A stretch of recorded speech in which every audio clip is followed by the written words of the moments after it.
You're listening to the Mindful Mama podcast, episode number 82. Today we're talking about giving your children space for authenticity. Welcome to the Mindful Mama podcast. Here it's about becoming a less irritable, more joyful parent. At Mindful Mama, we know that you cannot give what you do not have, and when you are thriving, when you have calm and peace within, then you can give it to your children. I'm your host, Hunter Clarke-FIELDS, Mindfulness Mama Mentor. I coach overstressed moms on how to cultivate self-awareness in their daily lives and to take family and life to a new level of awakening.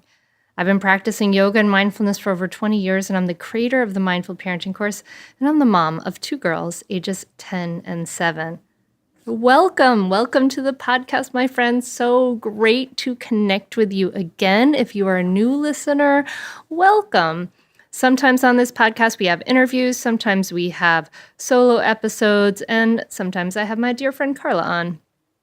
So we talk about all things related to mindful parenting and conscious parenting and about helping you get to that place where you are truly thriving, truly grounded. That's really, really my goal, ultimately.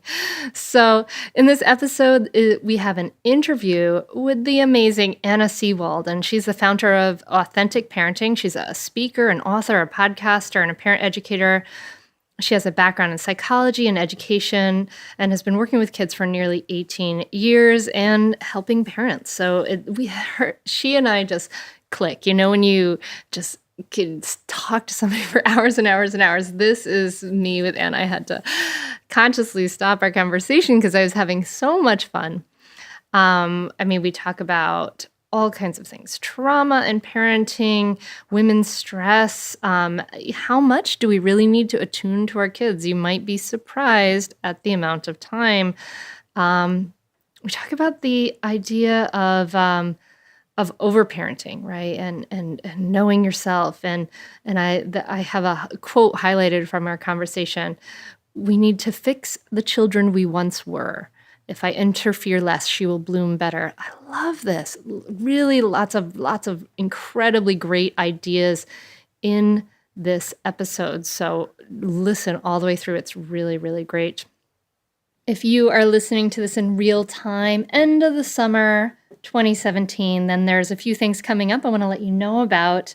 I am starting a new group coaching experience, and it's going to be called Beyond Mom. And it's about not only just getting yourself grounded and present and peaceful with your family, skillfully communicating and things like that, but also going beyond mom to serve the world in a bigger way. It may be through your interest, your talent, your work, or your volunteering. And I'll be doing a workshop about that on September 12th at 2 p.m. And I will have information about that at hunteryoga.com/ I think under events. And if you want information about the coaching group, you can go to hunteryoga.com/ beyondmom and check that out. And then, of course, save the date. The in-person event is coming up on October 21st, the Mindful Mom Autumn Retreat at the beautiful Winterthur Estate in Wilmington, Delaware. And there's going to be two options for that, actually. There's going to be a regular option to go, and you don't have to bring any lunch. You just bring yourself. It's beautiful. You just arrive and have this incredible day. There's breakout sessions and gentle yoga and meditation and deep relaxation and deep discussion and connection with other moms. And you can just go for the day. Also, there's another option to go out to dinner with myself and the other coach, Jeannie Stith, in the evening. So you can see those two options.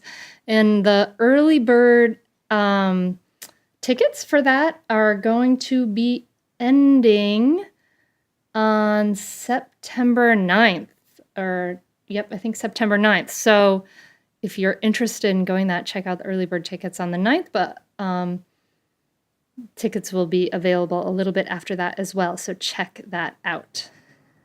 I think that's it. Oh no, that's not it, because I want to thank people for iTunes reviews. They're growing. Thank you so much. So I want to thank There were 3 new reviews since the last time I checked. So thrilled about this. So thank you for Inspiration Libate from Inspiration Libation, who loved the 5 rules of parenting and loves when Carla is on the podcast. Great, me too. Jet Joy, thank you so much for your 5-star review. And thank you so much for La Mi Lab. I'm not sure I'm saying that right.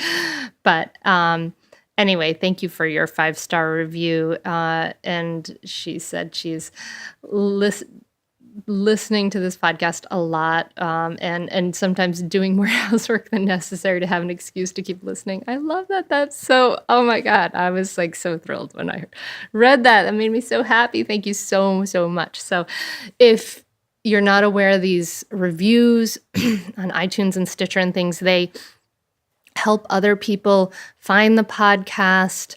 And so, and it's like, this has to do with their algorithm and things like that. So it is very, very helpful for you to leave a review. And it's actually pretty easy now. So you can, like, if you're listening on your phone, which is how I listen to podcasts, you can just go to the podcast app on your phone. And even if you're already subscribed, which I recommend you do, you search for the Mindful Mama podcast. And then there's a place there where you can you click on the little box for the Mindful Mama podcast picture, and it says ratings and reviews, and there's a place there to leave a rating. So you could do it right now if you want. And I would be so, so grateful, because it just helps other people hear about the podcast. But then the best way, of course, to let other people hear about the podcast is if you share it. And it's really easy. I share podcasts all the time. I like to send them as text messages. Check this one out. So share the podcast today if you like it and want to support. Okay, now on to this episode.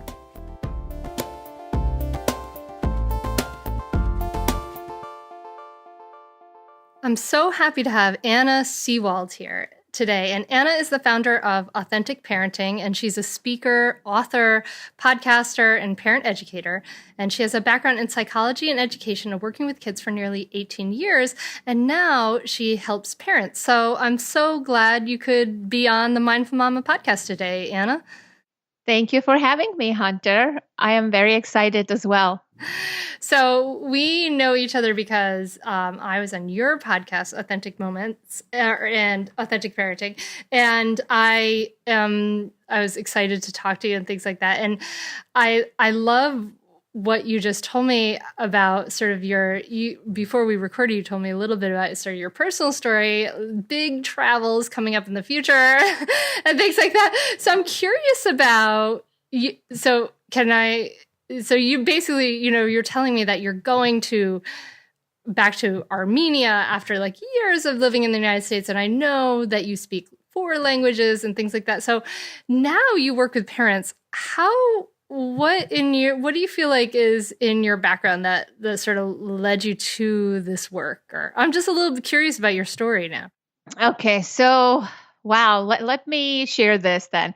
Since you are curious about my background, I will share with you that very briefly. I mean, I had a decent childhood, decent upbringing. Parents were together, no dysfunctional home and stuff like that. But when I hit the age of 13, a severe earthquake happened in Armenia. And I lost my mother, my relatives, my cousin, classmates, neighbors, teachers. Everything was gone in literally seconds. And I don't want to focus on that experience because, yes, it changed my life. It changed who I am.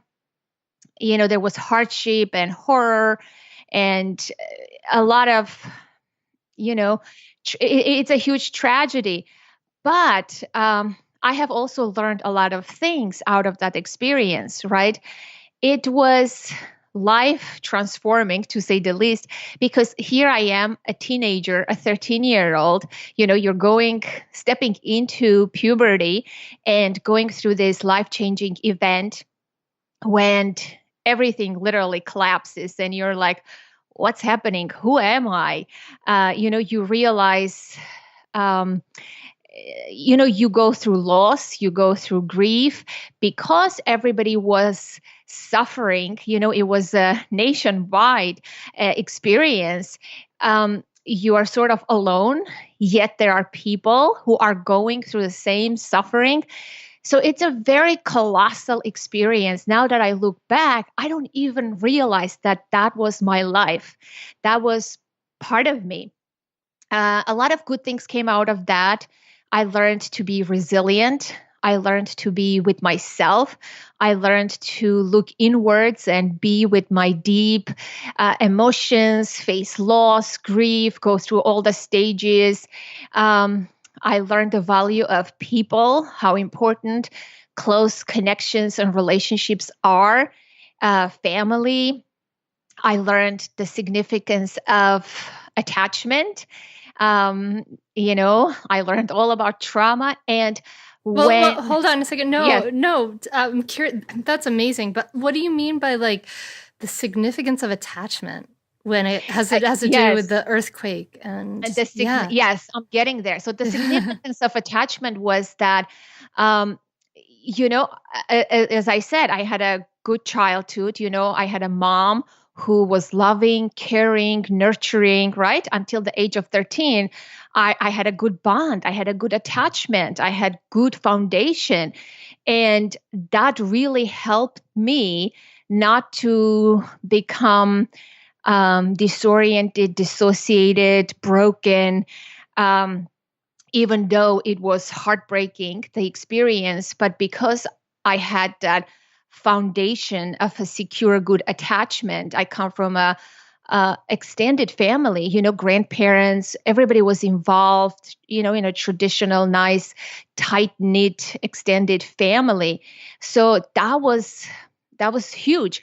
And that was huge also in the recovery process, because we were all together helping one another, the role of community again, and connections. The whole world literally poured in and became to help us. But that's there. The humanitarian aid and, the other people from around the world come and help you. You see that as a humanistic act, but you also see on a different level your own family, your own neighborhood, how people were just helping one another. I mean, it changes everyone tremendously. So that's the role of attachment. And I started thinking for the first time in my life how I missed my mom, right? I was growing up basically without her care, without her love. And when I was 13, this is where I'm going. In school, they gave us an essay to write, My Dream. The title was My Dream, and it was like a free essay you can write about basically anything you want. And at the time, I wrote an essay, and many years later, literally a few years back, I found that essay in my child handwritten, handwriting, this broken pieces of paper, very old, yellowed paper. And I read, and part of it is gone, but the first 4 pages are there. And I couldn't believe what I read.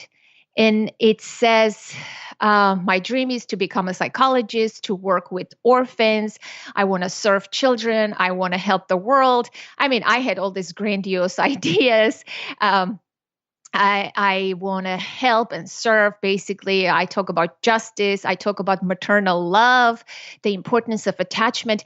As a 13-year-old, I mean, in my late 30s, I found this essay, and I'm like, oh my gosh, basically what I had written as a 13-year-old, it all became true word by word. I did work with orphans. I did become a psychologist.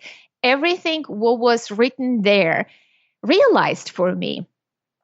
And it's kind of freaky when I found it. And today what I do is like, I can write that essay today. It's still true. The values, the things that I talk about in there, it's still, I hold true in my heart. So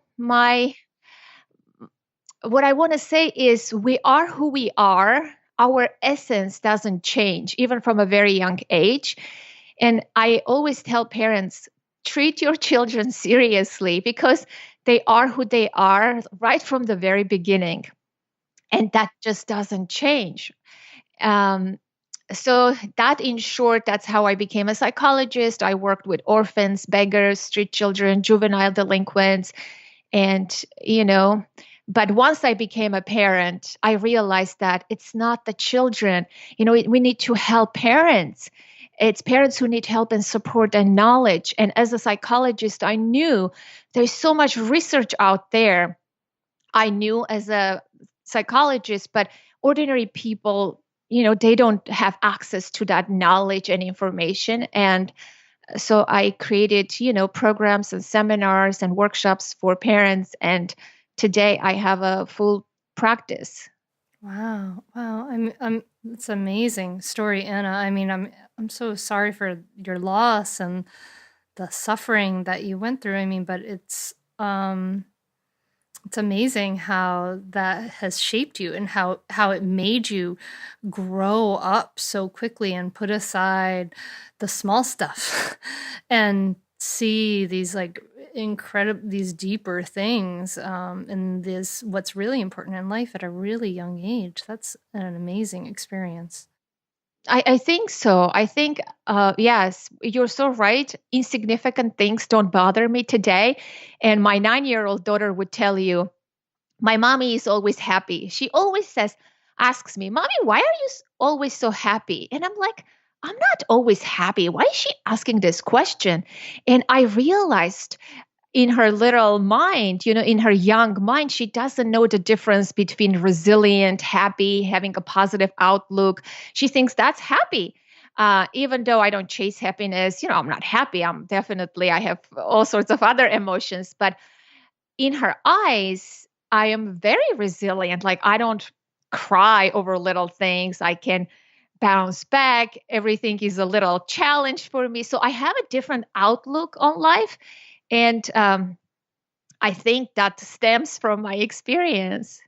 Wow. Wow. So it's interesting. And so did you see other people? And now I'm curious because I'm wondering about the listeners like, well, gosh, like I didn't have an earthquake in my life and I do sweat the small stuff in my life. You know what I mean? And I'm wondering, like, I'm sure you saw a lot of responses to that earthquake. I'm sure that, I mean, it's interesting in some ways that you came out of this with so much resilience and so much grounding. And I'm wondering, I'm sure you probably saw others who came out of that maybe without this, with a very different response as well.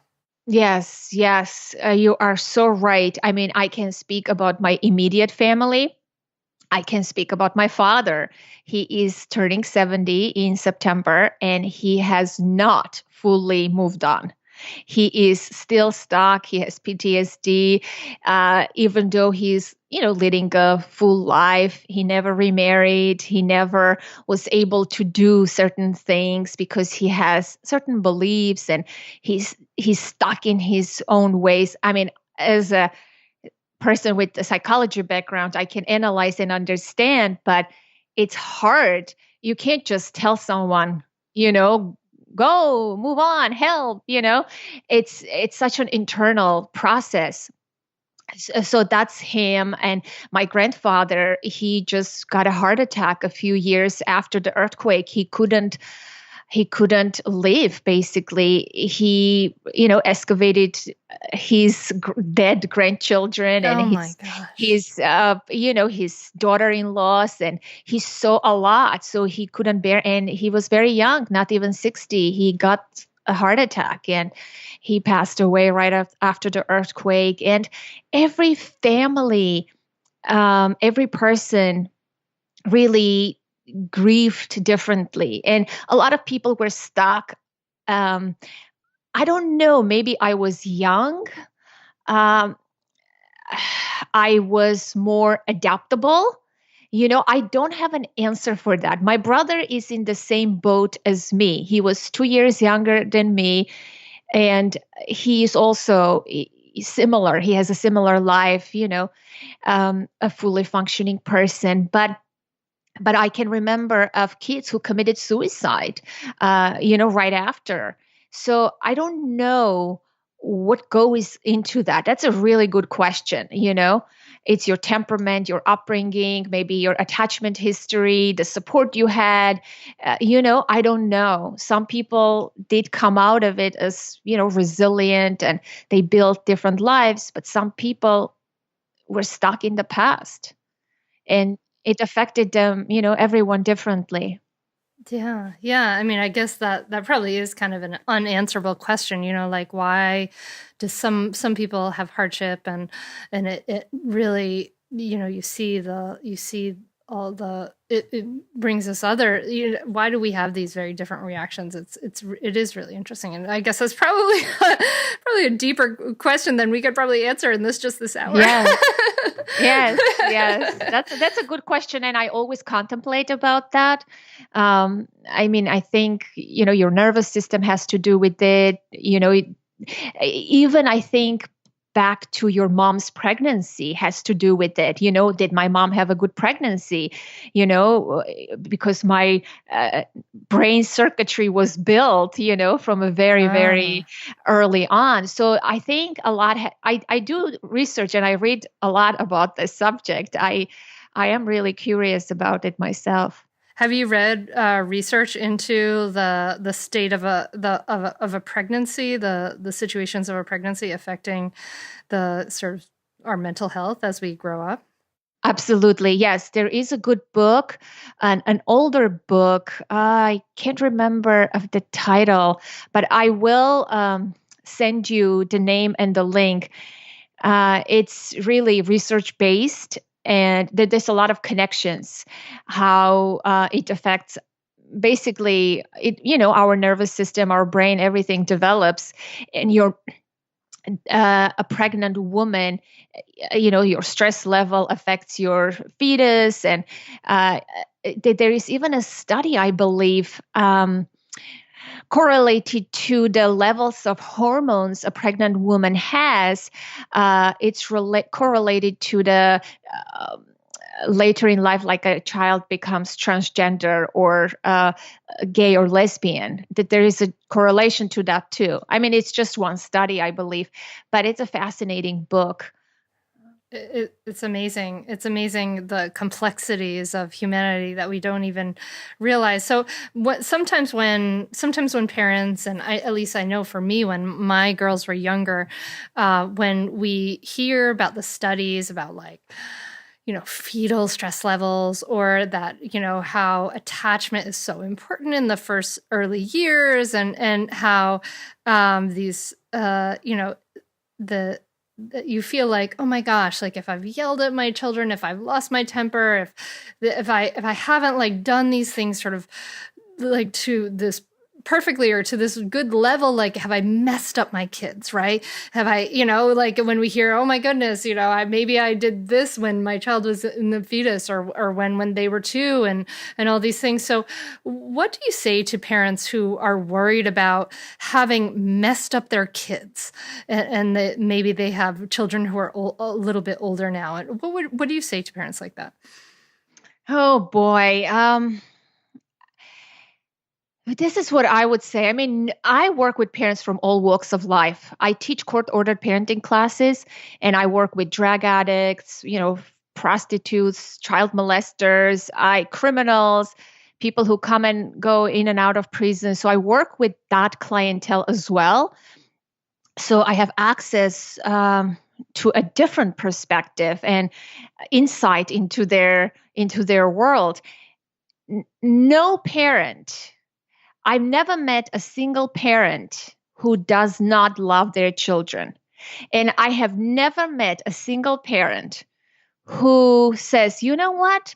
I know better. I have all the knowledge and the skills, but I'm going to mess up my kid anyway. That's never the case.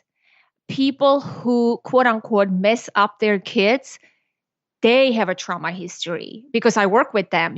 They, even though the society calls them by different names, they are the addict, they are the criminal, but these people are severely wounded individuals, lost in their trauma, disassociated. They don't know who they are. I am currently working with a woman who looks healthy, walks, makeup, clothing, everything, perfect, quote unquote, yet she is not capable of she doesn't even want to work. She says, I'm on disability. I collect Social Security. She's 40 years old. She's, well, she killed one of her children. She went to prison for that. She has another baby. It's put for adoption. She's taking parenting classes with me. So I work with her intensely. And when I try to tell her, but look, you can work, you can do this, you love dogs. Why can't you start your own dog sitting business, dog walking business? I know you don't have money, but you can start with something. I give her ideas. I try to encourage her from outside. And when I went home the other day, I was so discouraged that she blocks everything I say. It finally clicked. And I shared this with my husband, and he told me I should write a book about this. It clicked because this person doesn't have a defined sense of self. How can she apply herself if she doesn't have a sense of self? Her boyfriend is the same. He begs on the streets for money. How can someone stay on the streets and beg for money? If they had a strong sense of self, they would never ever do that. They would never ever choose to be homeless. These people don't have a defined, strong sense of self. It's distorted, it's broken, it's disconnected and disassociated. And that's a sign of deep trauma. And it comes from childhood, even further, from generations ago. So we need to help people like that and not put a label and say criminal, addict, junkie, put them in jail. That's never going to help. It's a messed up system. And sorry, I'm taking a long way of answering this question, but this is why I believe people don't just mess up their kids. It's because of their history. And let's face it, what does it mean to mess up a kid? I mean, if you yelled a few times, trust me, it's fine. Research suggests, honestly, the attachment research, that we need to attune to our children 30% of the time. So parents put so much pressure on themselves, especially now with social media and the whole hype around parenting and doing the right way. And plus our upbringing, we didn't get nurturance, and emotional needs were not met by our parents. So we overparent our children, and it's totally sick that we meet our needs that way. We feel significant, that this is our job. I'm a parent now. I can parent this child, and it gives me confidence that I'm doing something finally right in my life. It's a very complex topic, because people are different, I say, if you are just a regular, typical parent, like me, like Hunter, if you are listening to this podcast and you think you messed up your kids, chances are you're overthinking it. So I don't think people who mess up their kids will listen to this podcast. Wow. And I mean, thank you for that. I think that's a really thoughtful and impassioned response to that question. And I think that, that question of worrying and really it's not that, this whole idea of worrying for most of us that we have messed up our kids is ridiculous in some ways, ridiculous to not be incredibly skillful about it. But it's really the worry. It's really the worry itself that is the harmful thing, that we, this anxiety that we have about maybe our status or ourselves, and that feeling of sort of not good enough in ourselves that sort of leads to this worry. And your answer of, that we need to attune to our children 30% of the time. Phew, yes, we can do that. We can do that, people. We can do that 30% of the time. But I want to go back to what you're saying. I mean, this work you do, I absolutely agree with you. I mean, I have very similar feelings about sort of our criminal justice system. And I did do some volunteering teaching mindfulness and yoga in the prisons. And I feel like people do need help, really, rather than punishment. It really is very much like a mirror of how we parent, is how we sort of this sort of higher level system, right, of how we deal with, so-called, misbehavior, right, in our whole civic system. But what I want to ask you about was just, that sounds like, you said that the mother you're working with killed her child. Like that must be incredibly difficult for you personally to handle. I'm wondering, how do you deal with this personally? How do you take steps to deal with this? I don't judge people. I don't, that's for sure. I don't judge my clients. I love my clients. I form deep relationships with them. And I believe that's what helps them heal and get better. Everybody obviously has varying degrees of getting better. But I give them a hug when they cry. I cry with them. It's a different relationship, seriously. Because I don't see her as a criminal, and it changes everything. Every person who walks into my office, I see the humanness in them. I don't know. This weird thing comes over me when I'm working with people. I feel like I'm a different person. It's strange when you ask that. It does affect me, but when people come to me, I don't request their files. So this is one thing I don't do. When the Child Protective Services or the courts or the lawyers they come to me, the people, they call me, they want to fax me their case. I say, I don't need to see their file because I want to accept them in their purest form. I want to see them and perceive them through my own lens. I don't want to read the crap about them, that they have a history of this or that, because that will influence my perception. So that helps. I let the client tell me what they went through or what their history is. I don't want to read about them. So that helps a lot too. And I do believe that every human being is a wonderful human being. They just are wounded people, traumatized, who need to heal and recover. And to some extent, some do, some don't.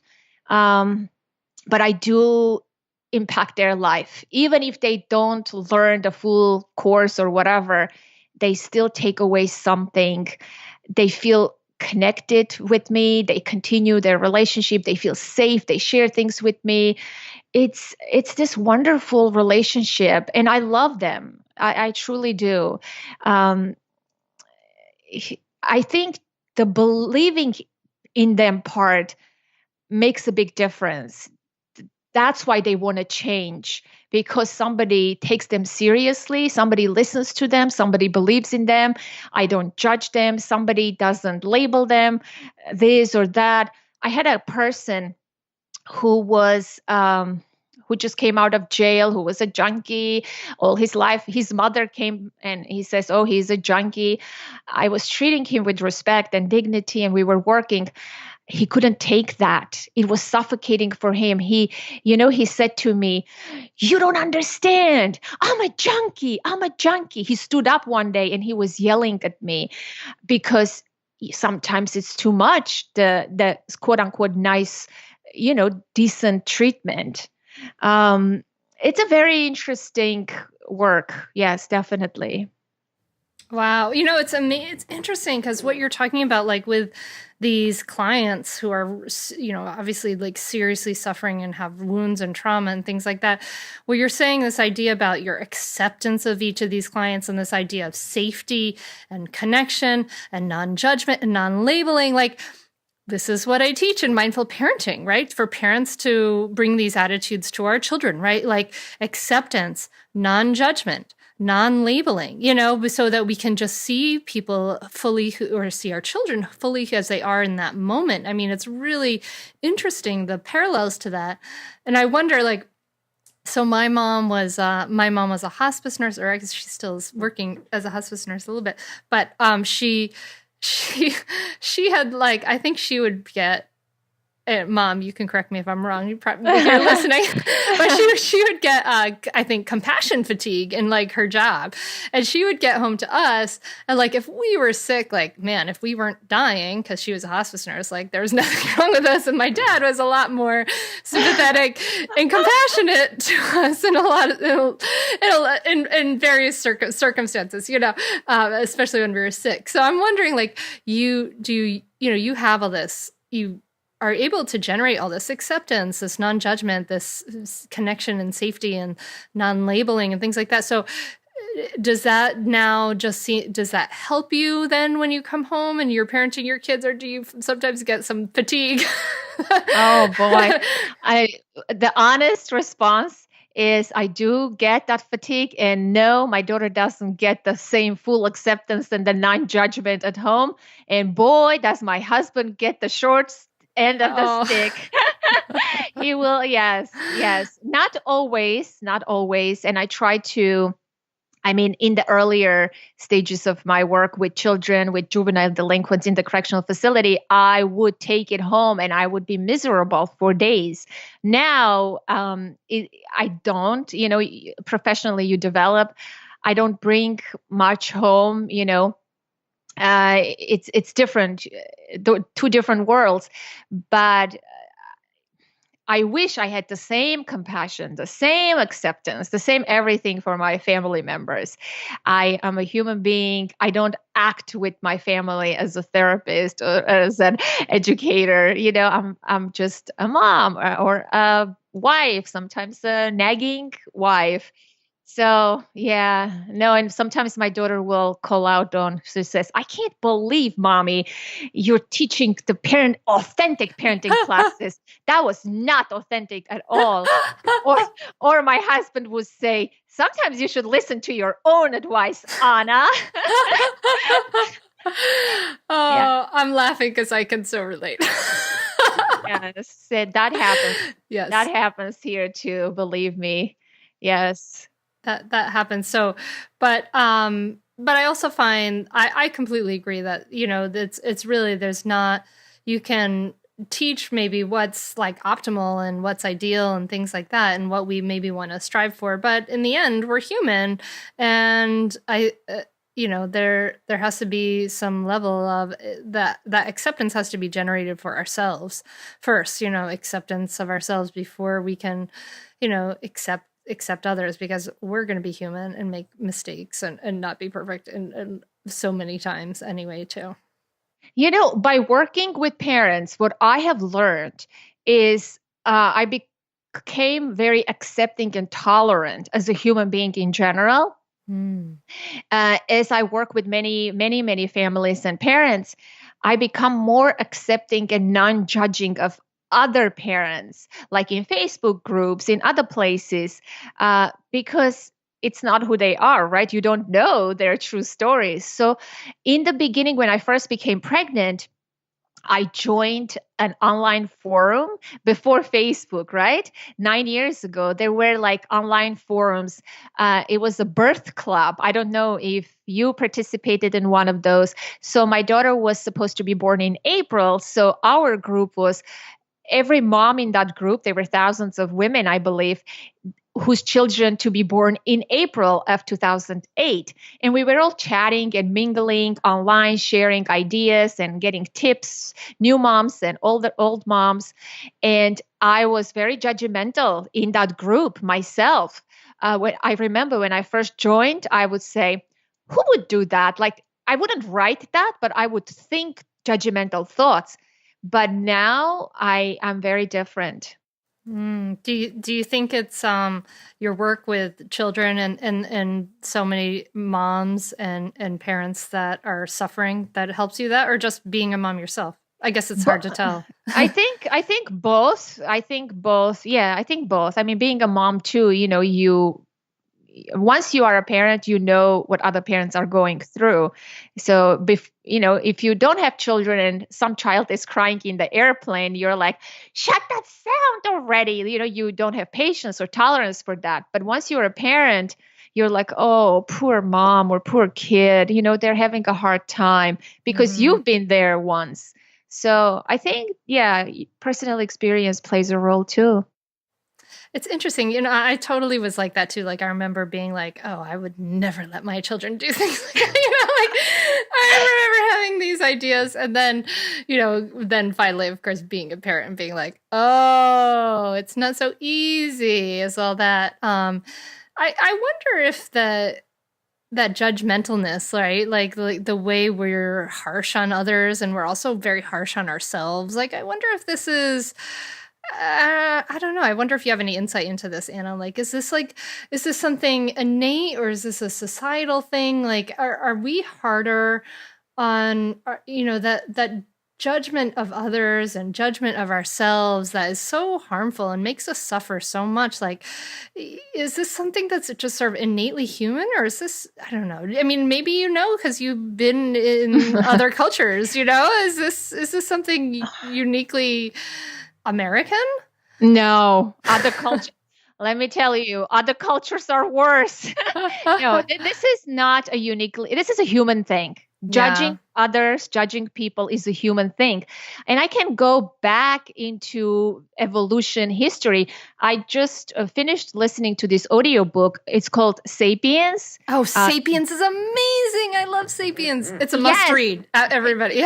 Yes, Sapiens. In the Sapiens, if you remember, or maybe, just you didn't pay that much attention to that little element. But what was interesting to me is, tribal, old times, we were all together, right? Let's say groups are considered to be no more than 150 people. Otherwise, it becomes very large. Gossip was part of human sapiens, psyche, or whatever you want to culture, existence. So gossip historically, and how do you gossip? You judge, right? You criticize. So it's a very human thing. I think we cannot be completely non-judgmental. I mean, come on, we compare one another, we compare things. So that's a human thing. But I think the self-judgment has a different root than the judgment of others. I mean, in my opinion, I would say upbringing has to do a lot with that, right? The early bonding, the trauma, the attachment. Again, I'm going back to that. I'm singing the same tune because that's what I believe in. That plays a huge role. If a child is growing up in a secure attachment, that child will have a positive self-esteem and confidence, inner motivation, and intrinsic motivation. So this person will not be self-judgmental. If you were judged and criticized and shamed all the time, of course you grow up with doubting yourself. You were not accepted. Your emotional needs were not met, which is acceptance, belonging, importance, respect. If you grew up in that kind of environment, then likelihood is you will be self-judgmental. And when you are self-judgmental, which means you are also unworthy, you have tremendous sense of shame, then it's hard for you to see other people under a different light and not judge other people. It's that sick dynamic. You transfer that onto other people. But you can heal. We can heal from that. Shame and judgment is born in relationships. It also needs to heal in adult relationships. We're not born like that. So, yeah, I love what you're saying. The idea about the shame and judgment and the way it is healed is through our relationship. So, what you talked also about secure attachment. What do you see as some of the most important things that we can do as parents to help our kids have a secure attachment? Again, I'm going back to know yourself. Heal yourself, go get therapy, go get help. Like this woman who killed her child, who doesn't have a sense of self, right?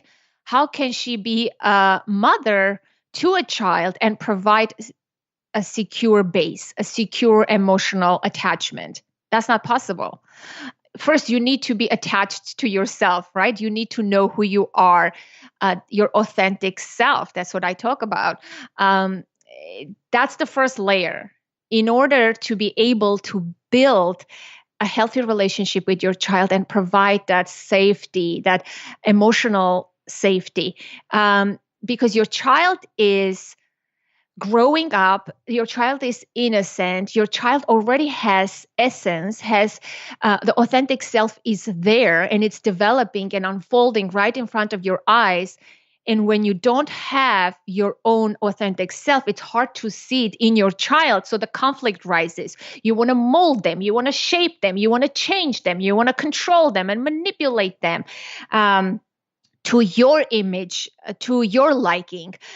Everything they do, you're not going to see them as a separate human being. It's messed up, right? That's what messing up is. So deal with your issues first, discover who you are. If you already know who you are, then cultivate self-awareness practices, mindfulness practices, take it deeper, self-awareness, self-knowledge is really important. But if someone has a trauma history, they need to do a lot more healing, obviously, in order to be a parent. Let me tell you, Hunter, parenting is not hard. Parenting on a day-to-day basis is a very practical job. And most parents, if they didn't have this emotional baggage from their past, every parent would do it perfectly. But because we bring our past into parenthood, that makes a lot harder. And when we became parents, we did have the issues prior to parenting. Parenting exemplifies it. Before, we did have that emotional baggage, but we developed coping mechanisms. We developed survival techniques, different patterns, and we avoided certain things, or, we denied certain things. But parenting, there is no avoiding or denying. It's right there. So it sort of brings all the dirt out on the surface and says, face it, deal with this. We did have all the issues prior to parenting, except parenting just puts it out in the open. It's very interesting. I think it's evolutionary for us to heal, like generations. This generation heal through parenting, then our kids will heal through their kids. I think it's it's the way it's supposed to be. I don't know. That's beautiful. I love the way you put that. Like, there's no avoiding or denying our issues now, and I think that is kind of like that is the shock and awe of parenting that we speak about. Like this idea that here are our issues really just laid out in front of us. And sometimes I say, I joke that the Buddha would have been or some monk on a mountaintop would become enlightened so much faster if they had a child to just, here are all your issues to work on. But is that why they don't have kids?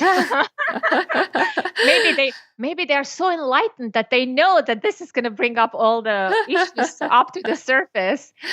But it's really interesting that you're saying that it without all of these issues, it would be a lot easier. And I think that parents don't see this deeper thing. They see that we need to kind of like they come through the lens of, we need to fix our children. We need to fix the behavior of our children so I don't feel so uncomfortable, and then everything will be okay. We need to fix the children we once were. That's who we need to fix. Yes, we are fixing the child, but we're fixing the child who we once were. Our children don't need fixing. Don't break something that is not broken, that is just unfolding right now in front of our eyes. I work on this very hard with my daughter. It's hard sometimes, but I see who she is. I mean, how can I destroy something that is so growing perfectly, harmoniously, and without my minimal interference? If I interfere less, she will bloom better. I think faster and greater. Look at me. I mean, I was left on my own devices as a 13-year-old. There was no parental involvement. I basically raised myself after the age of 13. And I can tell you, I work with children, homeless, beggar children, street children. Parents are not, I don't want to disqualify parents. Don't get me wrong, people. But, our role is not as, what's the word? Not involved, but overly involved. We need Yeah, to I give think them space, for them to grow. It's like growing a plant. yeah. We can't smother it. No, yeah. Yeah. Just kind of let that innate sort of beauty happen. So one thing I see in parents, one thing I see that kind of holds, I think, us back or holds parents back from maybe doing a better job or being able to let go. And the one thing I think is like our fear, right? Our fear for our children, our fear of what could happen, our fear of like them not being successful and all those different things. But also I think is this idea that that we will just innately know what to do, that parenting is that we just have this parenting instinct and that it will be innate. And I think that may be true, maybe like when you have a baby, like a newborn baby, but I'm not really sure that's true as our kids get older. And I wonder what you think about this, Anna. Yes, I do agree. And there's a reason for that, right? Why? Because it's evolution, it's biology. When you are a new mom to a newborn baby, your instincts are sharp, laser sharp. That infant is depending on you. You need to protect, nurture. You are the survival source. You are the life force for that newborn. But as your child grows older, there's this detachment has to happen, and the instincts need to not be so intense because there is this beautiful process happening, the individuation of the other self, your child.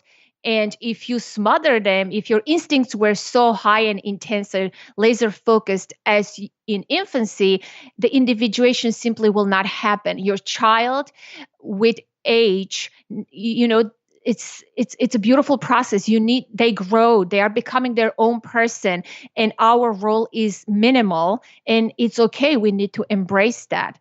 My sister-in-law the other day told me her daughter is 13 years old, and she goes, "Oh, my heart is breaking, Anna. She comes and she retreats into her room. She doesn't socialize with us anymore."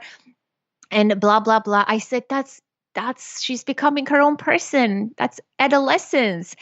She's not going to be needy as she was when she was 3 years old. And you're not that needed anymore. Your relationship is different. Parenting style has to be different.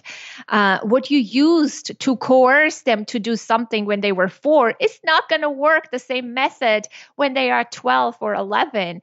I think that's the natural unfolding. I wish parents would see their children as already whole, complete, authentic human beings who are developing their authentic self, and just be part of that beautiful unfolding, observe, watch them grow, and enjoy that journey. Your job is minimal. You're not fixing them or forming them. Like I said from the very beginning in my story, the essence is there, and that cannot be taken away. You can harm it, you can hinder it, and then later they have to go through therapy to find their authentic self. But why? Let's give them that opportunity today. That's very important. They are who they are already, complete, whole, innocent, beautiful human beings.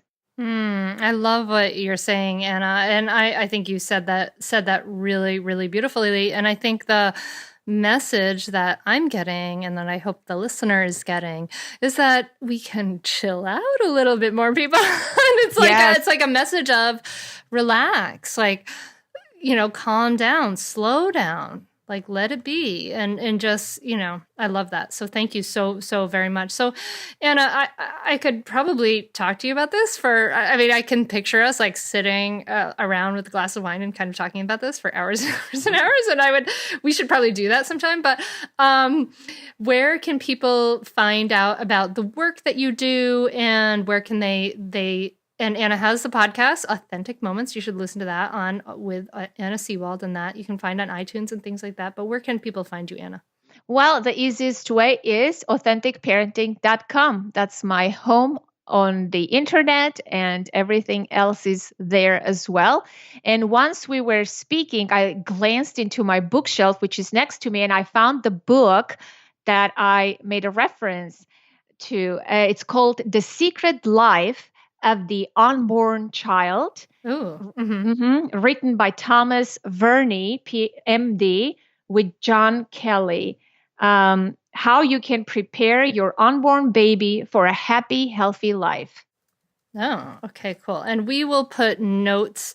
We'll put links in the show notes. We'll put these books in the show notes, and we'll put links to Anna's site and podcast over at mindfulmamapodcast.com. Thank you so much for talking to us today. It was really, really, really, really, really a pleasure.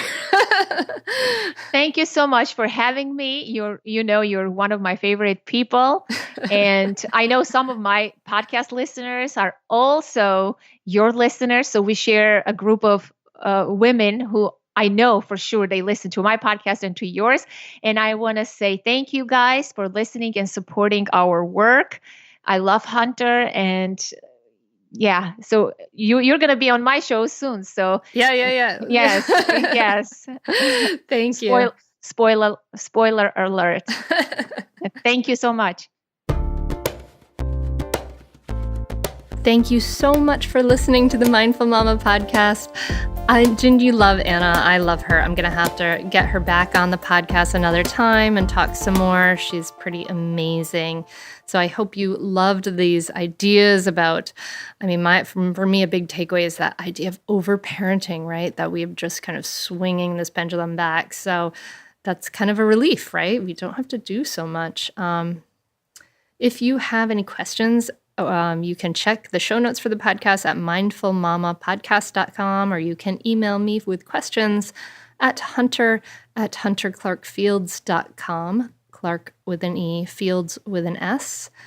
And I would be so grateful if you would subscribe to the podcast and leave a rating. And again, remember, it's super easy. You can just search for it on your podcast app on your phone and leave a rating right there. So I really, really appreciate those ratings. It helps enormously.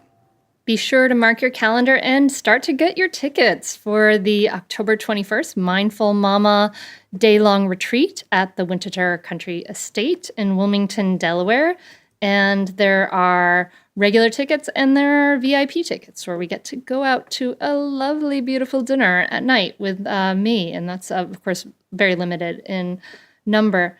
And you should just go to hunteryoga.com/retreat, where this retreat is, to read some of the reviews. People have an amazing time at this event. Someone said it is life-changing. So it can be really powerful and a really powerful way to rejuvenate yourself, get in touch with what you most deeply value, and just truly and deeply rest. Oh my God, we need that so much in this culture. And especially before the holidays, we're going to do some focus this time on how to have a peaceful holiday season. So I invite you to check that out. And thank you so much if you're sharing the podcast, or if you've left a review. Remember, it's easy to do it on the phone. It helps so much. I really, really appreciate it when you share, and I appreciate it when you write to me. And I've had people send me articles and all these things, and I love that. I love hanging out and being in your ears like this. So I hope you enjoy it too. So I'm wishing you a beautiful, beautiful week, my friend. Namaste.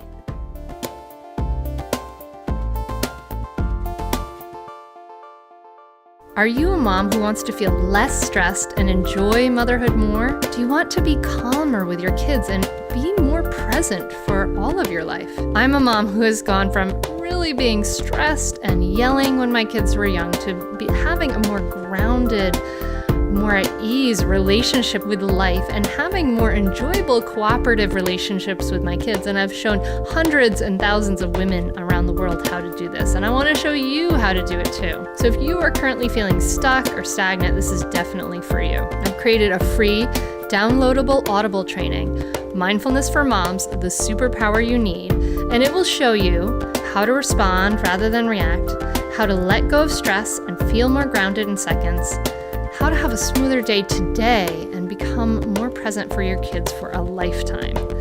To get on this audio training absolutely free, simply visit the website www.mindfulmomguide.com.